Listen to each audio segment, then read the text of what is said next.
ছোটবেলায় মা যখন ঘুম থেকে উঠিয়ে দিতেন ঠিকই নামাজ হতো, আমল হতো, ইবাদত হতো, পড়াশোনা হতো, আর ঘুম হতো না।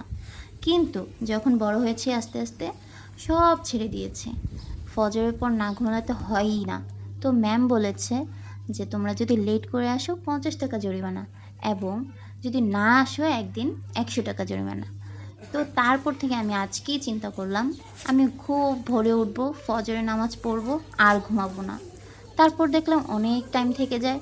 এরপর বসে বসে কি করব, উপরে গিয়ে গাছ লাগালাম, ছাদে গিয়ে পাশের বাসার একটু মাটি নিয়ে, এবং আমি আমার হাতে মেহেদি দিলাম, মেহেদি শুকালাম, ফোনে একটু বিনোদন দেখলাম, একটু হাঁটলাম, এই করতে করতে অনেকটা সময় পেরিয়ে গেছে।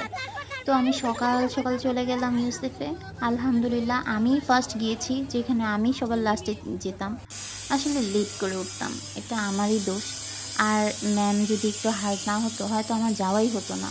আমি হয়তো অনেক হেলামি করতাম, যেতাম না। এই তো বসে বসে দোলনা খাচ্ছিলাম, সকাল সকাল যেয়ে কেউ আসছিল না। তো আলহামদুলিল্লাহ, এবং আমার সাথে সাথে আবার আমার একটু পরে আবার দুইজন চলে আসছে, তো আমি একদমই একা ছিলাম না। এই তো এরপর হচ্ছে আমি আমার ফ্রেন্ডদের সাথে, সেখানে আমার কয়েকটা ভালো ভালো ফ্রেন্ড হয়ে গেছে, ওরা খুব সাপোর্টিভ, ওরা আমার মতোই। হয়তো একটু আমার থেকে ধর্মটা ভিন্ন, কিন্তু ওদের মন মাইন্ড সব আমার মতোই।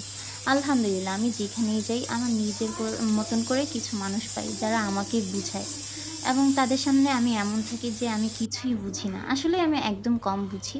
আর ওরা আমাকে হাতে ধরে ধরে ধরে ধরে বুঝায়। এই যে তাদের সাথে আমি অনেক জায়গায় গিয়েছিলাম, আরও দেখছিলাম কোথায় গিয়ে আসতে। তো আলহামদুলিল্লাহ, এটা আবার অন্য সেকশন, আরেক সেকশনে গিয়েছি, আরেকটা সেকশনে গিয়েছি। তবে আজকে আলহামদুলিল্লাহ, আলহামদুলিল্লাহ, সবাই ভালো থাকেন।